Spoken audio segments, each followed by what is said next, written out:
fui desafiado aqui pela organização do Fórum Bicefeira e pela Aliados Consulting a falar um pouco sobre o trabalho remoto, o futuro do trabalho, e é uma área em que eu estou muito ativo e sou até um pouquinho idealista, e então tirei aqui um tempo só para falar um pouco daquilo que é a minha visão e responder um bocadinho ao desafio que me foi feito pela Aliados Consulting, no papel da Inês, sobre aquilo que eu acho que vai ser o futuro do trabalho, dos espaços de trabalho e também da maior parte das empresas hoje em dia.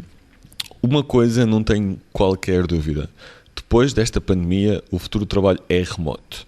Mas não é só o remoto, não é só este chavão que nós estamos a dar ao trabalho, é muito mais do que isso. O futuro do trabalho também é mais flexível, é mais human-centric, é muito mais baseado naquilo que é a missão da empresa. E cada vez mais a missão da empresa se torna cada vez muito importante quando toca, por exemplo, a contratar.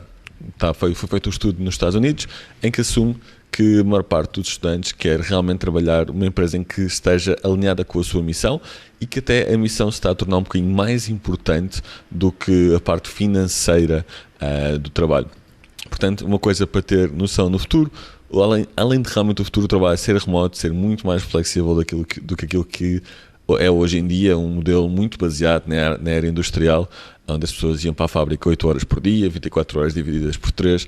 Hoje em dia o trabalho realmente vai ser feito quando nos sentimos melhores, vamos estar mais focados naquilo que são as condições de trabalho dos humanos que estão à nossa volta e naquilo que é também a missão das empresas. Podemos já começar por aí. A verdade é que grandes empresas em todo o mundo têm anunciado nos últimos meses que vão passar a implementar o trabalho remoto a tempo inteiro. Alguns casos mundiais muito famosos. Microsoft anunciou esta semana, na verdade, que vai realmente deixar todos os colaboradores que queiram trabalhar remotamente.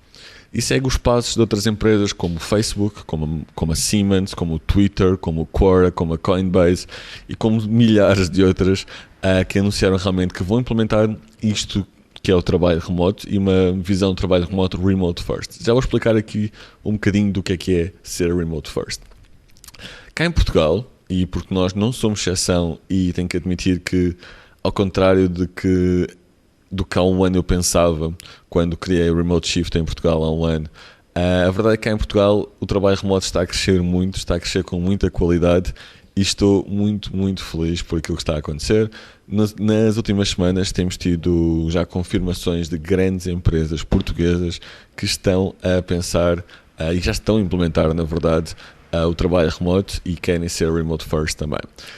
O maior caso para mim de sucesso nesta área é a OutSystems, que anunciou no meu evento Future of Work Portugal há cerca de um mês atrás, que decidiram nessa semana mesmo que vão começar a implementar já e que vão ser remote first no futuro. Isto é um grande passo. A OutSystems é uma das grandes empresas portuguesas, mas a Talkdesk também, que seja talvez a maior startup portuguesa neste momento, se é que ainda se pode chamar startup a Talkdesk, segue o passos de outras empresas como a Bolt by Devoteam e a GoContact, entre muitas outras, que já tinham anunciado quase no início do ano, antes da pandemia na verdade, que queriam trabalhar remotamente e que esse era um grande objetivo deles.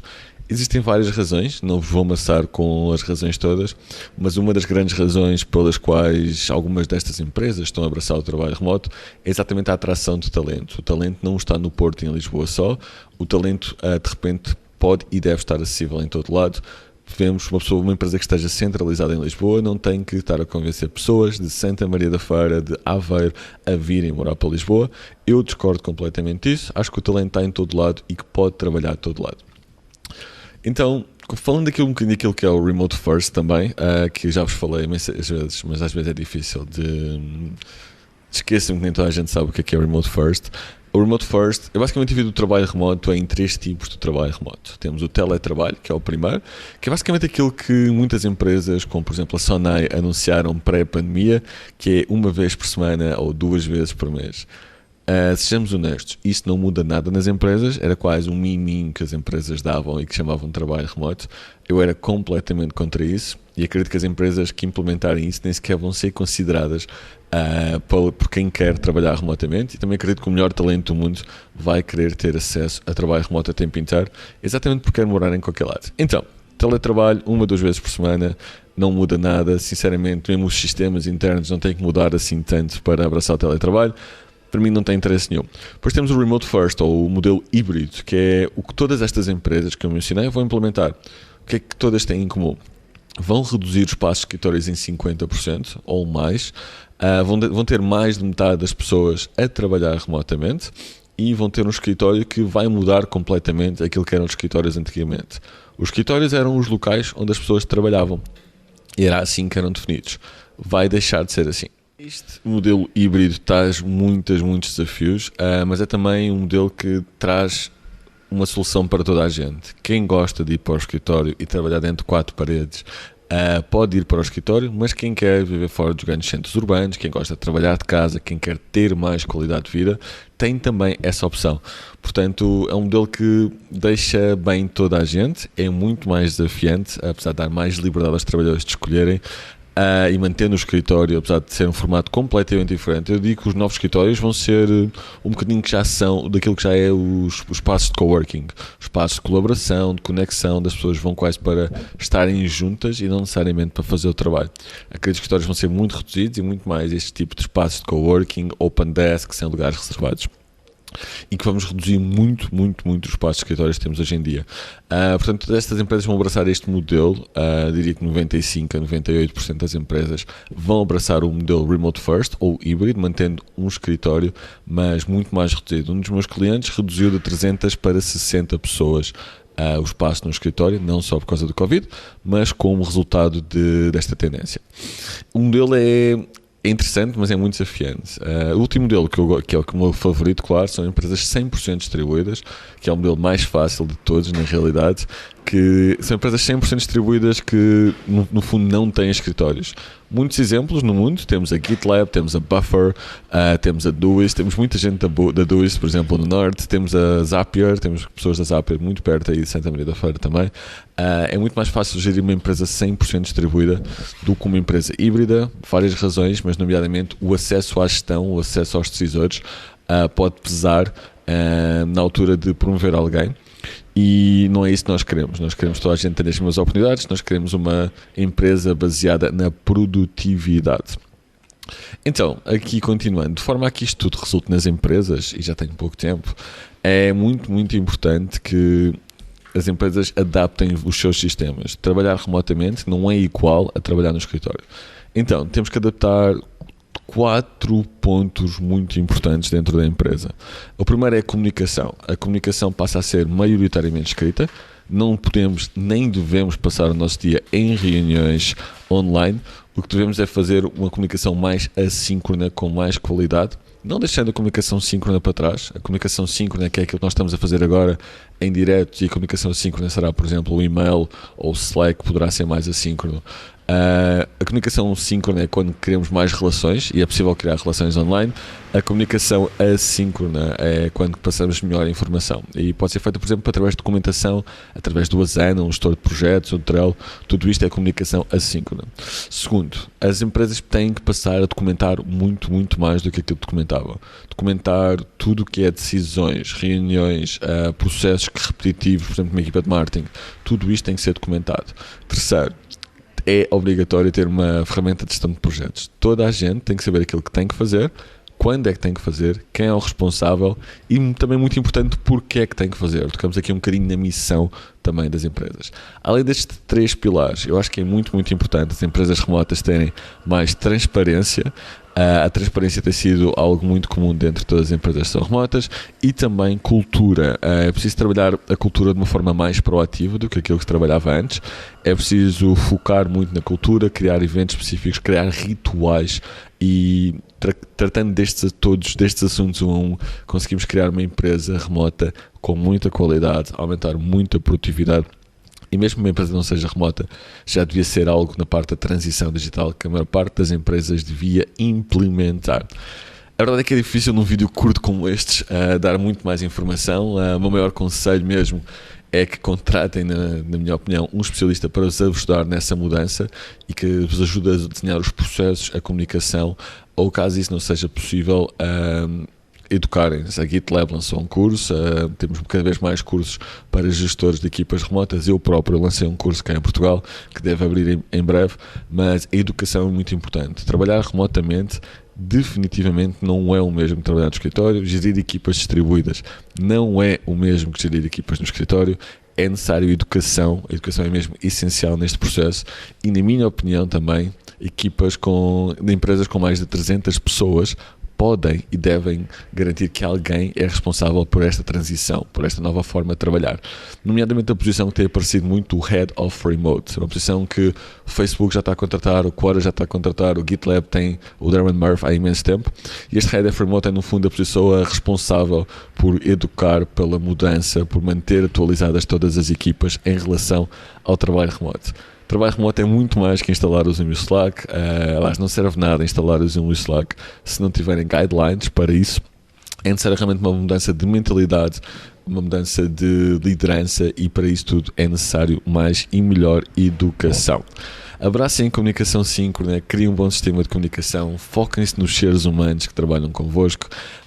Se quiserem mais informação, através da GitLab Edu, tem informação incrível. Eu também tenho imensos vídeos, procurarem pelo meu nome. Muito obrigado por me ouvirem nestes 10, talvez 11 minutos, aqui desde Las Palmas. Sou o Gonçalo Ol e podem entrar em contato comigo a qualquer altura através do LinkedIn ou através do meu e-mail gonzo@remoteworkmovement.com. Obrigado e boa conferência. Olá, muito boa tarde. Estamos no Fórum BizFeira e vamos agora falar de novas competências e o futuro do mercado de trabalho. Reinvenção, o tema deste evento, também passa muito por crescermos, aprendermos, desenvolvermos novas competências e estamos prontos para um futuro ao qual não sabemos muito bem o que vai ser, mas com este desenvolvimento de competências nos estamos a preparar para isso. Hoje connosco temos Alexandre Mendes e Sara Ramos, que, por um lado, personificam isto desta aprendizagem ao longo da vida e da aquisição de novas competências, mas também nos vão partilhar, pelo trabalho que fazem e pela experiência que têm, um pouco da forma como vem o futuro, especialmente ao nível das competências, dos skills e do mercado de trabalho. Sara, começamos por ti. Gostava muito que partilhasses um pouco também da tua experiência. Começaste na gestão e hoje em dia estás numa área completamente diferente. Partilha um pouco connosco e com o público esse teu perfil e o que é que te levou a fazer este percurso. Ok, muito bem. Antes de mais, obrigada pelo convite. Eu, como a Inês disse, comecei o meu percurso na área de gestão.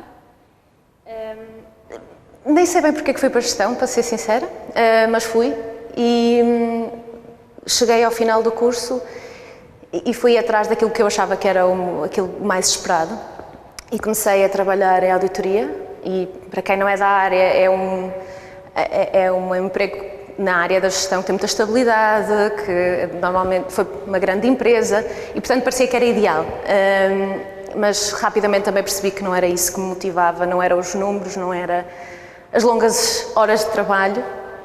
E enquanto ainda estava nessa empresa de auditoria, comecei a estudar marketing digital. Portanto, foi assim uma grande mudança, porque eu sempre gostei de marketing, sempre gostava de brincar com os computadores, com o meu primo, e então resolvi ir por aí. E foi aí o grande primeiro momento de mudança. Comecei a estudar marketing digital, tive alguma dificuldade em sair da área, portanto, é importante também dar esse contexto, que nem sempre é fácil mudar de área, mas fiz muitas candidaturas e finalmente consegui que uma empresa confiasse em mim e aí comecei a trabalhar na área do marketing, de eventos, numa empresa mais pequena que me permitiu experimentar imensa coisa e, portanto, eu explorei muitas coisas dentro da área de marketing digital, mas não só.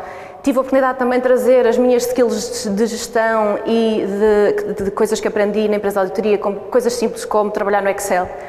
Consegui levar essas competências que a empresa onde eu estava a trabalhar não tinha e, portanto, transformei-me num recurso muito importante para os ajudar em muitas áreas da empresa. Foi muito enriquecedor, mas também cheguei a um momento em que eu achava que podia aprender mais e ir mais longe e foi aí que decidi ir estudar para fora, fui estudar para a Inglaterra.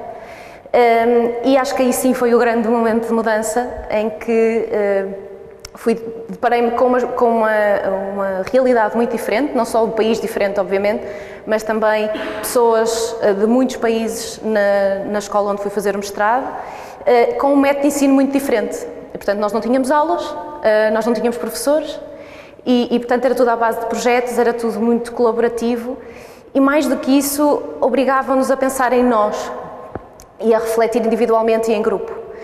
E isso foi a grande mudança, foi eu perceber que trabalhar não queria dizer ser uma máquina, trabalhar queria dizer também refletirmos em nós próprios, nas dinâmicas entre nós, que isso podia ser trabalhado, a questão cultural, e isso mudou muito a minha perspectiva. Nesse momento, como estava num método de ensino muito diferente, quando me fizeram uma proposta para voltar para Portugal, para trabalhar numa escola muito diferente, não consegui dizer que não. Resolvi vir e mudar muito os meus planos. Se calhar outra coisa que pode ser útil para o nosso painel, eu achava que ia ficar em Inglaterra e nunca mais ia voltar, portanto esse era o meu plano de vida. E trocaram os planos por simplesmente mostrar uma alternativa melhor. E, portanto, esta capacidade de adaptação daquilo que acontece é muito interessante e é uma coisa que se pode trabalhar também. Cá em Portugal, então, trabalhei nessa escola e a partir daí estive sempre ligada à educação, ou como eu gosto de dizer, à aprendizagem. E agora trabalho por conta própria naquilo que eu chamo Learning Design, que não é mais do que desenhar experiências de aprendizagem, desenhar formações que se façam sentido para a pessoa que está a aprender, que obviamente alcancem os objetivos também das organizações, mas que sejam muito focadas na pessoa, no humano, como a forma como a pessoa aprende. É este o meu percurso. E tu tens um podcast. E tenho um podcast, obrigada Inês.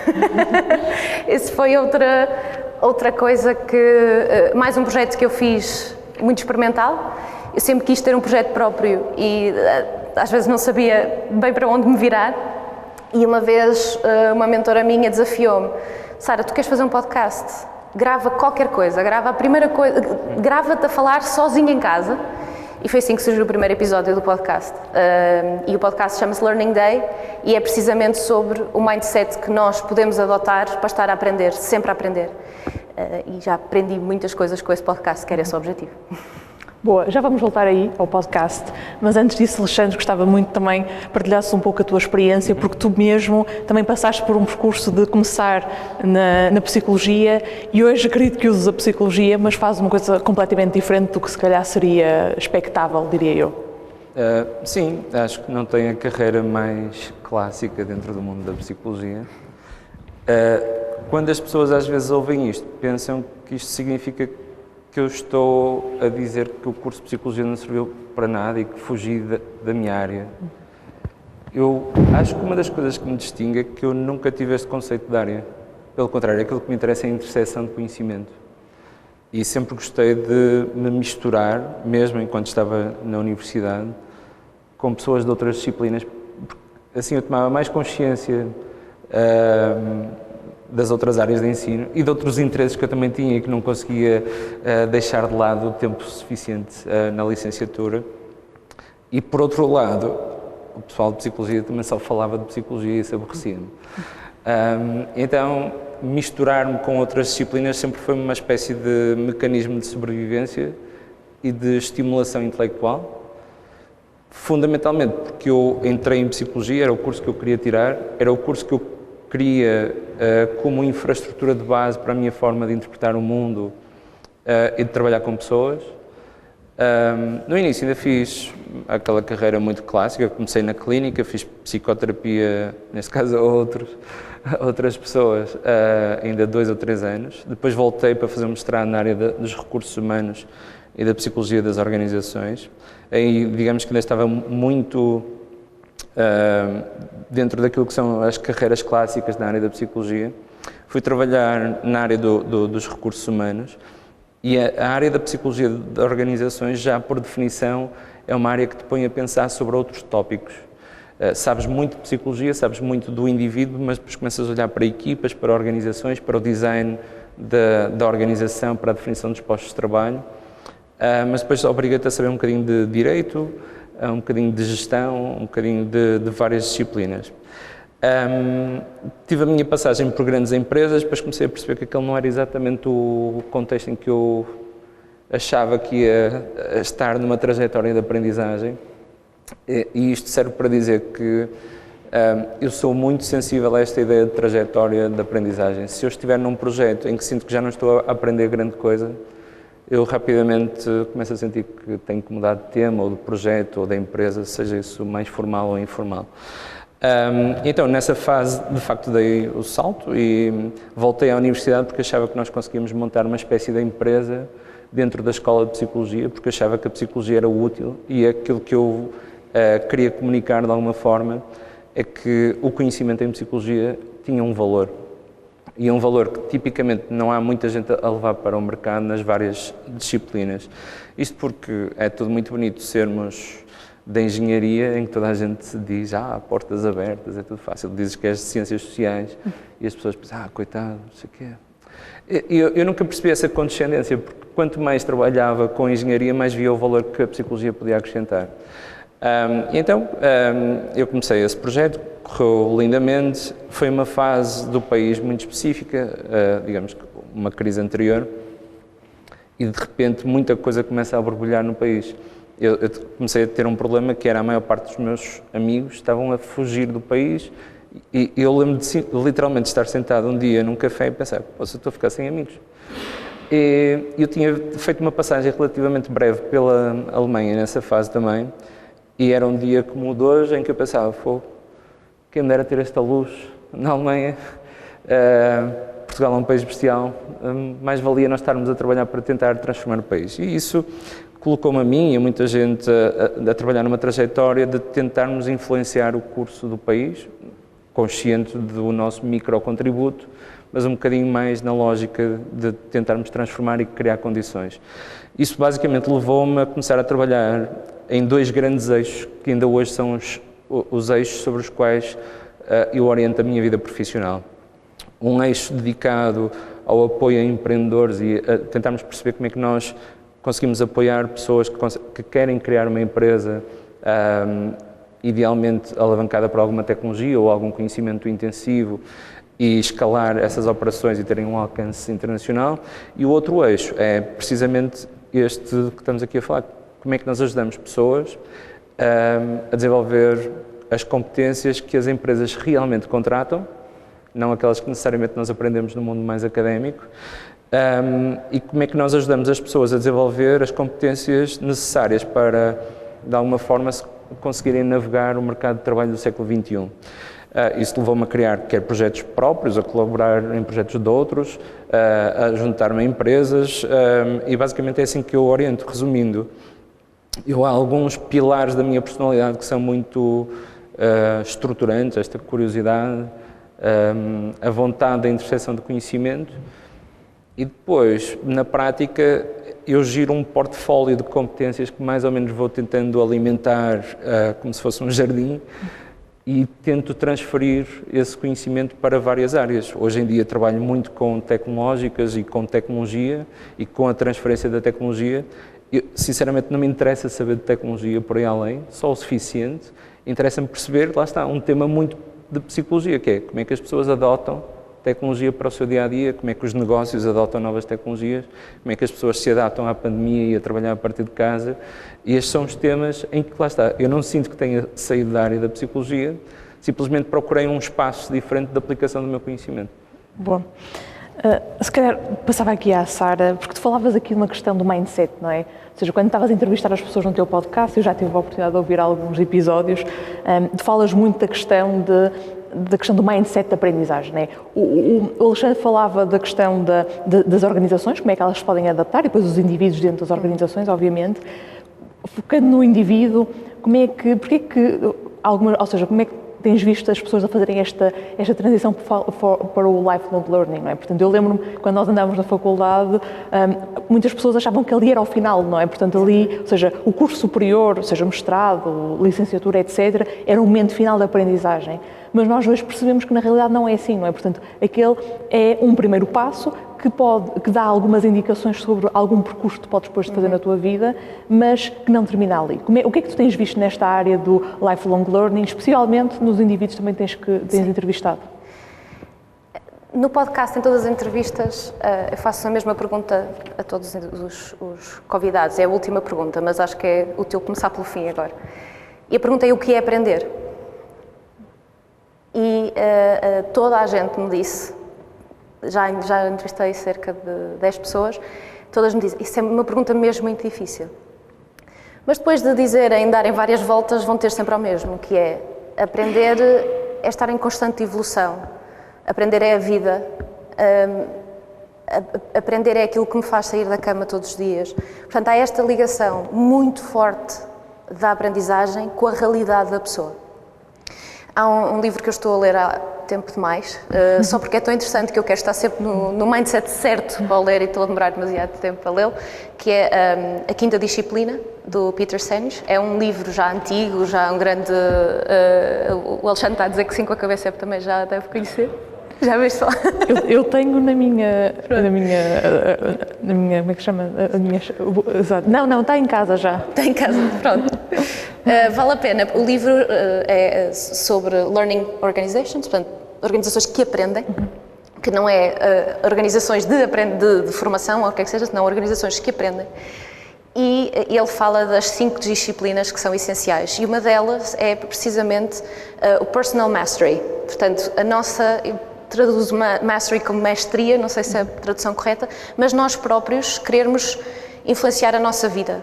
Nós próprios acreditarmos, não é só querer, é acreditar que somos capazes de influenciar a nossa vida. E eu acho que é isso que eu vejo em todas as pessoas em quem entrevistei. Agora, coisas específicas que eu acho que eles trabalham e que nós também podemos trabalhar.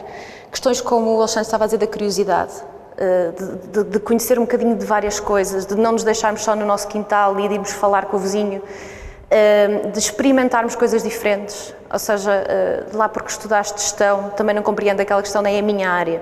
Lá porque estudaste gestão, porque é que não vais aprender sobre agricultura? Não sei porque não. Portanto, esta questão de experimentação de várias áreas, a questão de não terem medo de se questionarem assim aos outros, portanto, também uma grande capacidade de reflexão e de pensamento crítico. Agora vou olhar aqui para as minhas notas para não estar a dizer asneiras.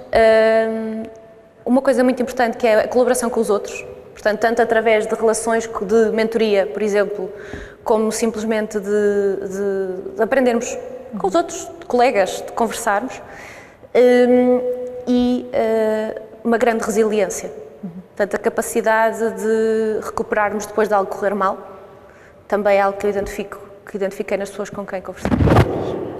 Uma coisa também que se vê muito aqui é o separar a educação da aprendizagem. Não é? Tu há pouco falavas, não é, do aprender, não é, da aprendizagem, não é, de desenhar percursos de aprendizagem também, e eu acho que claramente vê-se aí, a educação é muito importante, não é? Fazer o percurso de educação normal é muito importante, mas a aprendizagem tem que se manter ao longo desse período de educação, não é? O que é que também tens visto nessa... Como é que nós conseguimos mostrar às pessoas que aprender é uma coisa muito boa, não é? Acho que muitas vezes as pessoas saem quase traumatizadas das suas experiências de educação, por os mais diversos motivos.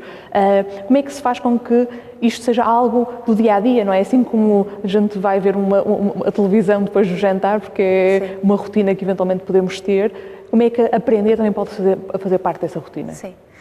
Acho que há vários tipos de aprendizagem e talvez valha a pena separarmos aqui algumas coisas. Há um artigo que eu li há pouco tempo que se chama Learning for a Living, que é precisamente sobre isto, em que o autor começa precisamente por dizer que aprender é trabalhar e trabalhar é aprender. Portanto, não há essa dicotomia, se olharmos para essa dicotomia não vamos tirar tanto partido das nossas experiências do dia-a-dia como podemos. Mas antes de ir às organizações, eu acho que do indivíduo, só nós prestarmos atenção, ou seja, existe um grande esforço de reflexão.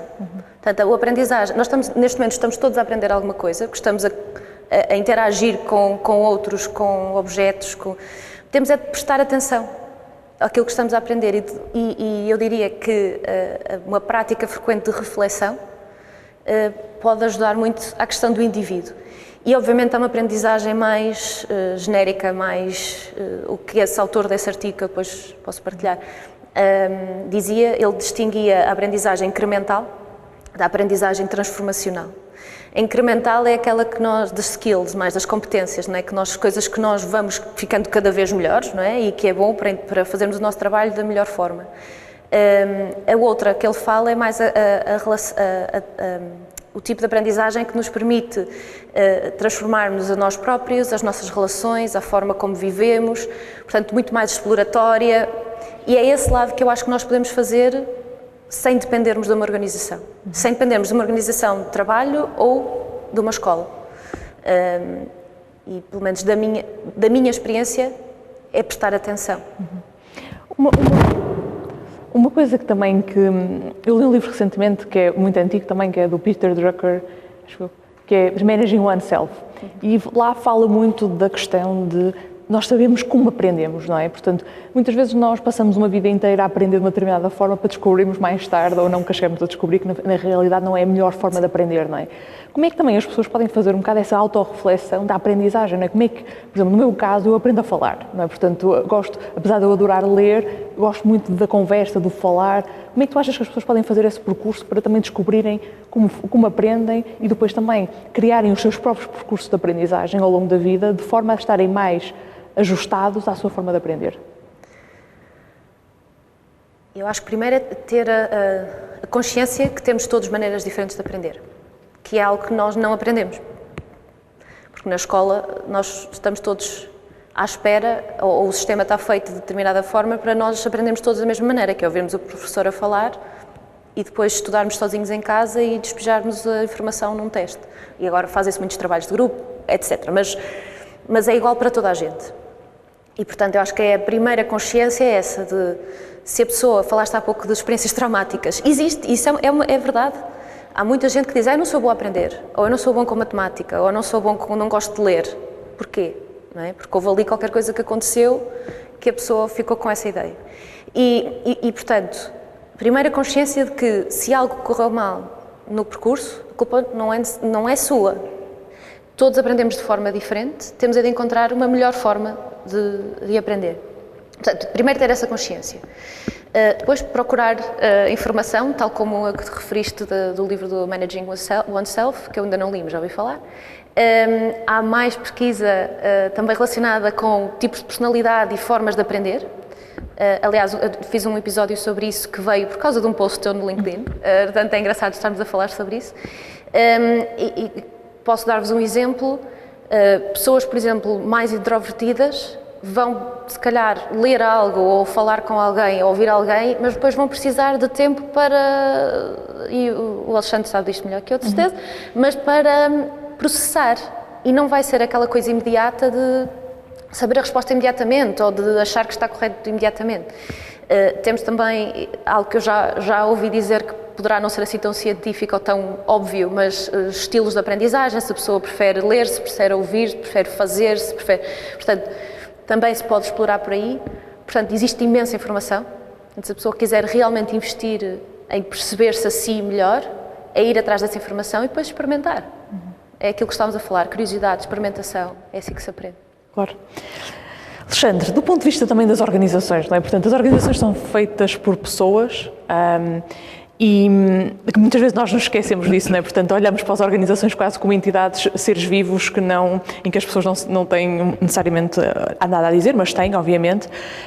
Como é que as organizações também se podem tornar organizações de aprendizagem, que promovem a aprendizagem, especialmente num momento em que nós vivemos em que a tecnologia, novos processos, novas formas de trabalhar, etc., estão em parte a fazer muito do trabalho que até agora era humano, não é? Portanto, de repente nós percebemos que as organizações vão ter que se adaptar, as pessoas vão ter que se adaptar. Como é que se fazem esses percursos? Qual é o eventual caminho que se pode fazer e como é que se começa a construir desde hoje organizações capazes para todos os efeitos de se adaptarem a um futuro que nós não sabemos o que é que vai ser? Só para enquadrar então, o Skills Lab era um projeto experimental que acabou por nascer de um problema, ou seja, o Skills Lab é uma proposta de resolução para um problema. O problema era simples. Simples de formular, difícil de resolver, na verdade. Basicamente o que o Skills Lab tentava fazer era ajudar jovens licenciados, desempregados de longa duração, com menos de 29 anos. Que, se pensarmos bem, é um conceito que tem que ser inquietante, que é termos pessoas licenciadas no nosso país que naquele momento estavam desempregadas há mais de 2 anos, pelo menos. Eu conheci pessoas com 29 anos que nunca tinham trabalhado. Eu não estou a falar de trabalhar na área ou na área tangente, é conseguir um trabalho. E basicamente a missão do Skills Lab era tentar explorar um formato que ajudasse aquelas pessoas a regressar à vida ativa. Só para dar aqui algum enquadramento da dimensão disto, na altura em que nós começamos, e penso que esse número se mantém relativamente estável ou tendencialmente a crescer, havia 340 mil jovens NEET, que é nem estudam nem trabalham, em Portugal. Portanto, é uma massa de população jovem que está parada em casa a ver televisão e a jogar PlayStation, eventualmente.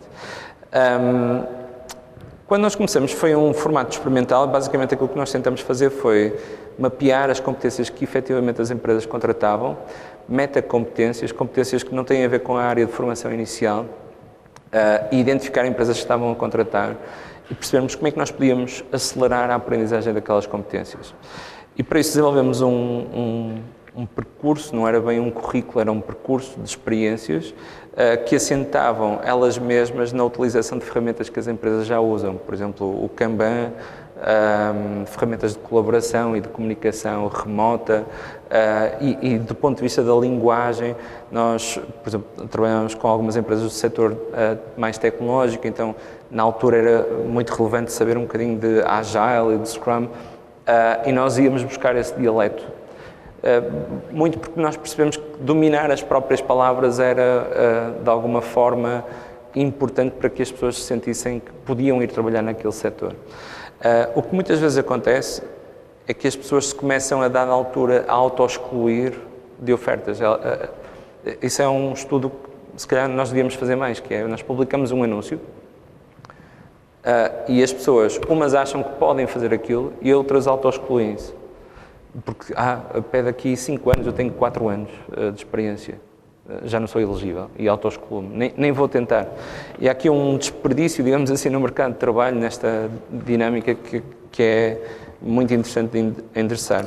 A dada altura eu fui buscar inspiração a algumas coisas que existiam na Escandinávia e a modelos de desenvolvimento de competências, na verdade, muito assentes na pedagogia infantil. Modelos Montessori, Waldorf, que têm culturalmente assim um conjunto de valores diferentes e eu quis experimentar isso com adultos. E foi espetacular, aprendi muita coisa. A primeira semana do Skills Lab, para terem ideia, era exatamente ao contrário do que a maior parte das pessoas estavam a imaginar. Eu achava que ia ser giro e as pessoas quase armaram um motim. Porque o primeiro dia foi literalmente, então o que é que querem aprender? O que é que vocês sentem que precisam de aprender? E o objetivo era definirmos percursos individuais, mesmo no meio de um grupo de 25 pessoas. Rapidamente tornou-se óbvio que as pessoas estavam muito habituadas a que tivessem alguém a dizer-nos o que é que têm que aprender e não tinham a autoria sobre o seu percurso de aprendizagem, sobre a consciência de ter que dominar a sua carreira e perceber o que é que lhes faltava para conseguirem voltar ao mercado de trabalho. E esse foi a primeira vitória do programa, foi conseguirmos introduzir estes conceitos. Depois havia muito influência da minha área e de uma série de mitos urbanos ou de narrativas culturais muito frequentes nas nossas famílias que enviesavam a forma como aquelas pessoas procuravam emprego e aquilo que elas achavam que podiam fazer. Por exemplo, há um conselho que a generalidade das famílias dá que eu, neste momento, acho que nós temos que refletir sobre esse conceito, que é o segue a tua paixão. No meu caso, eu não sei bem qual é a minha paixão. A minha paixão é aprender, então por isso é bastante agnóstico, posso fazer várias coisas. Muita gente achava que a sua paixão era qualquer coisa que entretanto mudou e é muito mais produtivo e fértil nós sabemos aprender a pôr paixão na forma como trabalhamos. E aí nós conseguimos dominar um bocadinho do nosso percurso.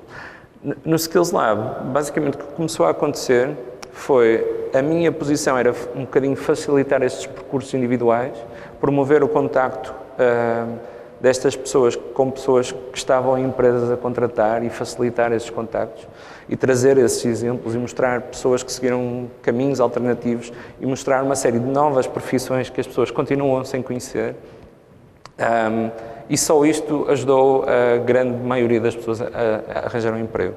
Depois, tecnicamente, o meu trabalho é era muito tornar explícito conhecimento que eles tinham, mas que não sabiam que tinham.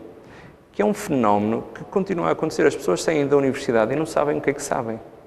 Nomeadamente, não sabem o que é aquilo que é transversal, que pode ser usado em vários contextos, em várias funções. E tornar explícito o que é implícito, nós sabermos trabalhar em grupo, nós sabemos fazer pesquisa de informação, que já agora é uma competência que nem toda a gente tem, e sabermos filtrar fontes de informação, ou sermos educados sobre o método científico. Isto são competências muito transversais, muito... trazem um empowerment significativo àquilo que nós podemos vir a fazer.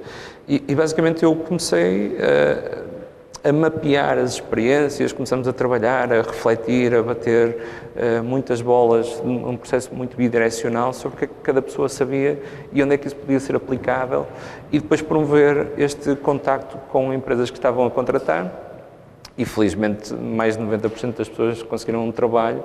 A minha métrica pessoal não era necessariamente conseguirmos um trabalho a curto prazo, porque eu isso achava relativamente simples.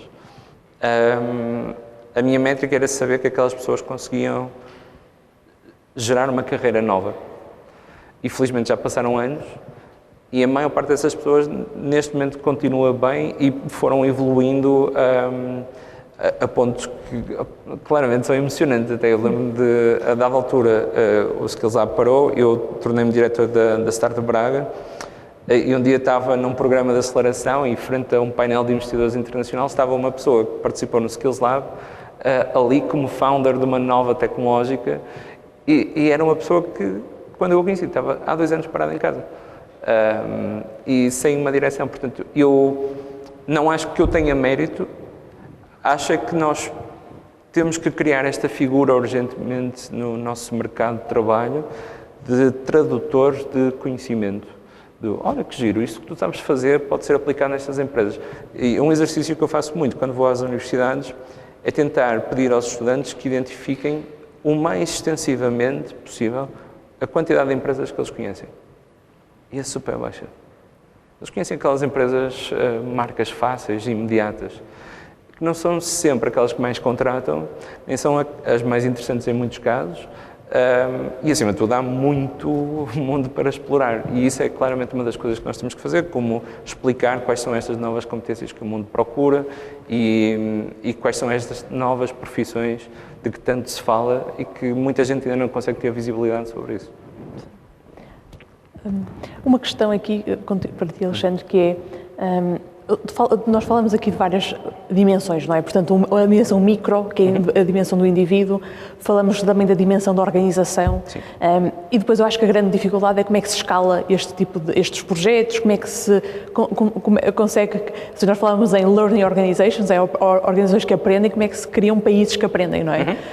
Acho que há alguns bons exemplos também a nível internacional, mas acho que está, neste momento toda a gente à procura desse caminho, não é? De um caminho de conseguir transformar rapidamente, a baixo custo, e por um lado dando resposta às necessidades que o mercado tem hoje e que se consegue antecipar, e por outro lado fazendo isso com qualidade, dando as tais competências que são muito importantes.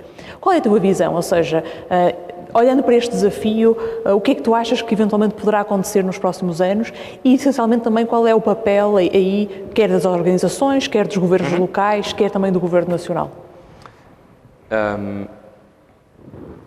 Nós temos que estar cientes, muito rapidamente, independentemente de qual for o nosso papel ou estatuto, de que estamos todos a competir com níveis de ruído gigantes, com níveis de distração sem precedentes e com dissonâncias brutais. Nós vamos entrar numa fase em que muita gente parece profetizar um aumento do desemprego, ao mesmo tempo continua a haver muitas empresas que não conseguem contratar. Este era o problema que existia até a pandemia, um pico de procura de pessoas transversalmente ao setor e falta de candidatos.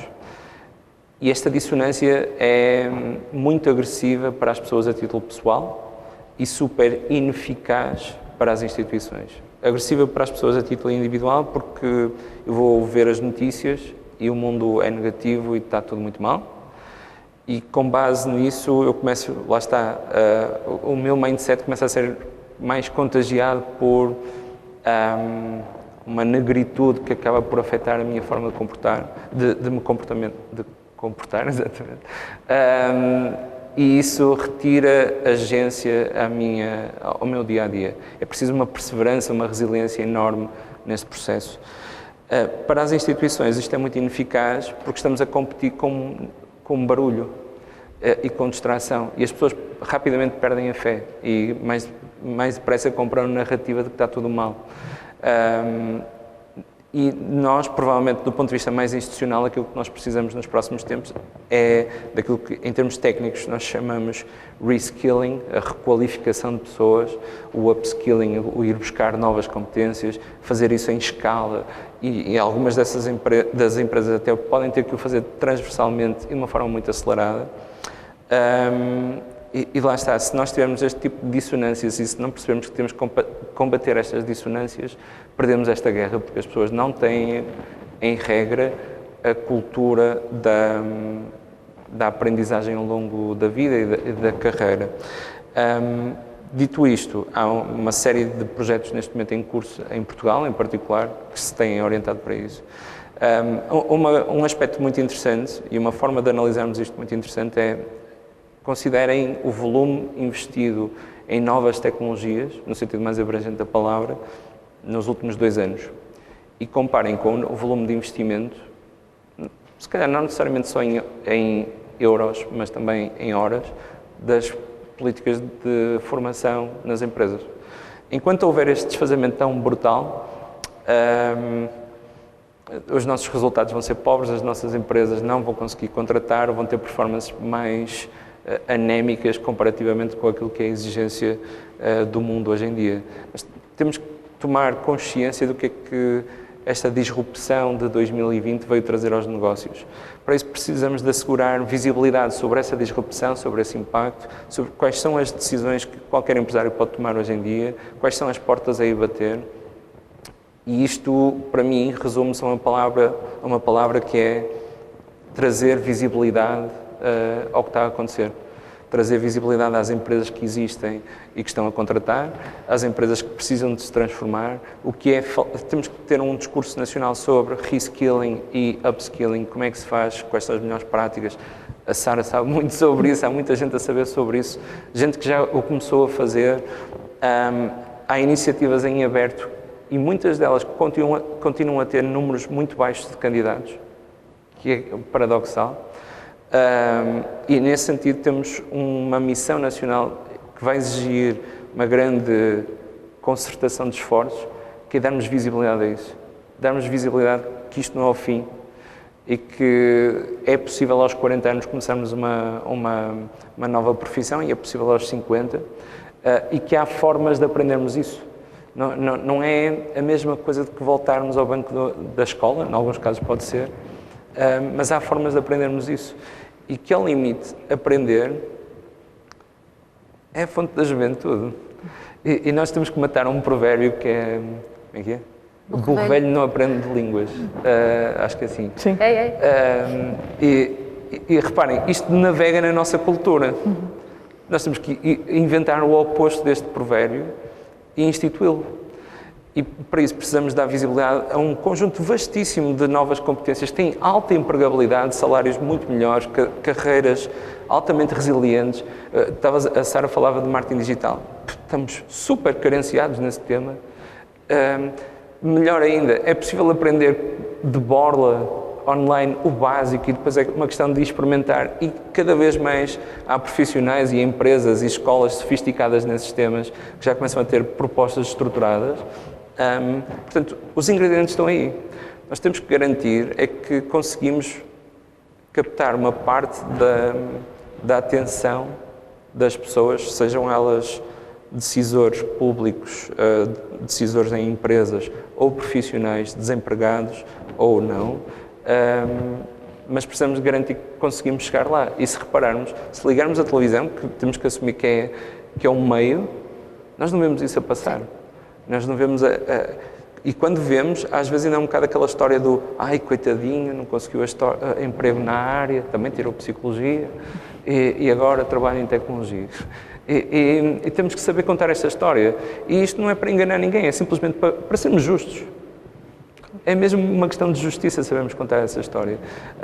E o país tendencialmente caminha, o nosso como qualquer outro, para ser um país mais tribal, no sentido em que nós os três, por exemplo, somos facilmente, rapidamente nos tornamos nómadas digitais, somos quase nativos digitais e isto de trabalhar de casa ou trabalhar remotamente não tem grandes novidades para nós. Somos uns privilegiados. E somos de uma tribo, e essa tribo não sei se é representativa do resto da população. Ao limite temos que contagiar.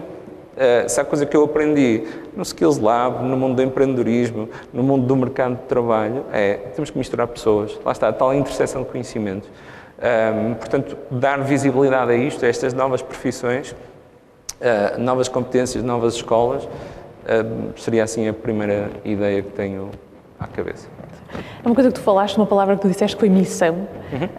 Há uma economista que é a Mariana Mazzucato, que tem trabalhado muito com a Comissão Europeia na criação de missões, não é? Muito inspirada pela ida à Lua, não é? Na altura, nós hoje olhamos para a ida à Lua como algo que aconteceu, não é? E agora continuam a ir, e agora até já há empresas privadas.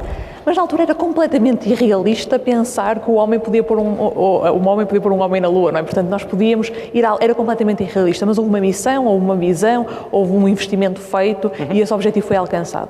E agora eles estão a replicar muito este conceito de missão na União Europeia, muito relacionado com as alterações climáticas e outras áreas, e eu acho que Portugal também precisa fazer da sua missão esta questão das competências, não é? Nós somos um caso de sucesso em algumas partes, porque nos últimos 30 anos crescemos imenso e desenvolvemos imenso a esse nível, mas mesmo assim nós falamos muito da licenciatura, mas continuamos com níveis de iliteracia e de analfabetismo gigantes, ao nível do que a Suécia tinha no início do século passado, não é? Portanto, nós também não nos podemos esquecer disso e acho que, como tu dizias, é preciso contagiar mais as pessoas com este mindset de é possível aprender sempre. Eu tenho visto casos incríveis de pessoas que eram terapeutas da fala e agora são engenheiros de software em grandes empresas, eram o que fosse, não é? E que agora são outra coisa, estão felizes no trabalho. Acho que aquilo que também falavas há pouco das pessoas... Isso de seguirmos a nossa paixão, a maior parte das pessoas com 20 anos não sabe o que é a sua paixão, não é? Porque o percurso de vida é tão limitado que tem muita dificuldade nessa sua paixão, portanto é muito interessante por aí. Se calhar agora, Sara... Posso só contar uma história, claro, muito rapidamente? Que estavas a dizer do provérbio do burro velho não aprende línguas e de aos 40 anos ainda ser possível criar uma nova carreira. Na escola onde eu trabalhava, e temos aqui muitas coisas em comum, eu tinha um aluno que quando estava a fazer a candidatura, nós fazíamos uma entrevista e era uma escola para adultos, e o aluno dizia-me, ele tinha 33 anos e estávamos a falar, então agora vais mudar de carreira, porque é que tomaste esta decisão? E ele dizia, eu tenho 33 anos, se tudo correr bem, eu ainda vou estar aqui mais duas vezes aquilo que eu já vivi, portanto... Eu ainda posso ter mais 2 ou 3 carreiras diferentes, portanto, eu não percebo porque é que as pessoas... E ele estava a dizer, na minha vida, na minha família, é muito normal as pessoas, vais agora mudar, e não sei o quê. E não era assim uma mudança radical, era de engenharia química para programação. A engenharia ainda é mais ou menos semelhante, mas era aquela coisa, vais mudar agora, estás tão bem, vais agora mudar. E ele estava empregado, estava bem, mas era essa questão de... Ainda tinha mais 60 anos pela frente, pelo menos... E achava que ainda podia ter mais 2 ou 3 carreiras. Mas aí está um detalhe, desculpa Inês, Força. Que eu acho que as pessoas ainda não estão todas conscientes. Sim, ainda vamos ter que trabalhar muito tempo. E sim, há esta ideia, mesmo do ponto de vista do recrutamento, que é um preconceito sem grande fundamento, de que uma pessoa com 35 anos é velha, com 45 anos já ninguém quer. Isto vai ter que mudar. Não há grande... opção, porque das duas uma, ou de repente chegava uma vaga de imigração a Portugal bestial, gente altamente qualificada, sobre-humanos, ou então nós temos que realmente passar a olhar para as pessoas. Eu acho que há aqui um pressuposto, se calhar, de boa fé em relação às pessoas e de grande humanidade ou humanismo, de olharmos para eles e para qualquer um de nós e pensar, não, esta pessoa pode ser. Ou vamos tentar criar condições para isso. O que não significa que as pessoas agora vão andar a petiscar profissões só para ver o que é que vai funcionar. Mas se isso tiver que acontecer, nós temos, enquanto país e enquanto cidades, eventualmente enquanto grande empresa que consegue criar um ecossistema de emprego, criar condições para as pessoas poderem experimentar, para as pessoas conseguirem perceber de que forma são funcionais e podem acrescentar valor. Caso contrário, os riscos sociais disto são gigantescos. É desemprego, depois a fatura que andamos a ver da saúde mental, que está muito ligada ao mundo do trabalho também, não só, obviamente, é um conjunto de riscos muito graves do ponto de vista mais social e societário. Se calhar agora para terminarmos, que já, a nossa conversa já vai longa, o Alexandre já falou muito da questão da organização. Eu gostava agora, se calhar, terminarmos com, porque nós também nos estão a ouvir não só empresários e empresas, mas também jovens que estão neste momento a estudar ou já estão a trabalhar, e pessoas de várias idades que querem também perceber como é que isto se encaixa na vida delas, não é? Portanto, se calhar, Sara, para terminarmos, desafiava-te a ti a recomendar como é que as pessoas também podem encaixar a aprendizagem melhor na sua vida, além da educação formal que eventualmente tenham. Sim. Falava há pouco da questão de prestar atenção e de refletir. Portanto, isso é uma coisa que pode parecer esotérica, mas não é assim tanto. Estarmos realmente a prestar atenção. E eu diria que coisas mais práticas. O Alexandre há pouco falava de coisas que se podem aprender de graça na internet. Existe um conhecimento gigantesco na internet. Há muitas coisas más, mas há muito mais coisas boas. E há imensos cursos online. Há de tudo um pouco de graça. Coisas como Coursera, como Udemy é pago, mas são preços muito, muito acessíveis. Ajudem-me. Há tantas plataformas que eu já nem consigo começar a listar, mas só se pesquisarem no Google cursos online gratuitos, vai aparecer muita coisa. Portanto, às vezes aquilo que estavas a dizer do petiscar carreiras, porque não tirar um fim de semana e fazer um curso de uma coisa diferente, nem que seja por curiosidade. Pode ser uma das formas. Outra coisa que eu gosto muito de fazer e que a mim pessoalmente me ajuda muito é falar com outras pessoas. Falar com pessoas que fazem coisas completamente diferentes. E nós agora temos uma ferramenta fantástica nas mãos que não existia há uns anos, que é a internet. Portanto, nós mandarmos uma mensagem a alguém, no LinkedIn, no Facebook, onde quer que nós estejamos, e lhes dissermos, olha, eu gostava de falar contigo sobre o teu trabalho. Podemos combinar meia hora? Eu tenho dificuldade em acreditar que em 10 tentativas, 7 não nos digam que sim. Tenho mesmo dificuldade em acreditar isso. E às vezes só falarmos com uma pessoa muito diferente de nós, abre-nos logo ali assim uma janela que nós não estávamos à espera. E portanto, se calhar eu diria isso, ou seja, procurarmos pensar mais na nossa vida, aquela questão do pensar como pensar, vale a pena, pensar sobre pensar, vale a pena explorar coisas diferentes, mesmo que não seja a nossa área, só por curiosidade, e vale a pena falar com outras pessoas. Terminamos por aqui. Muitíssimo obrigada aos dois pela vossa presença. Acho que podíamos estar aqui a tarde toda agora a falar sobre o futuro do mercado de trabalho, sobre as novas competências, mas acima de tudo acho que a mensagem que temos que dar é que quer organizações, quer indivíduos têm que fazer o seu papel, não é? Os indivíduos têm que ir atrás dessa curiosidade, de desenvolver competências. As empresas também têm que criar o contexto para se tornarem organizações de aprendizagem, proporcionando oportunidades para o fazerem. Portanto, muitíssimo obrigada aos dois e espero que continuem a aproveitar a conferência.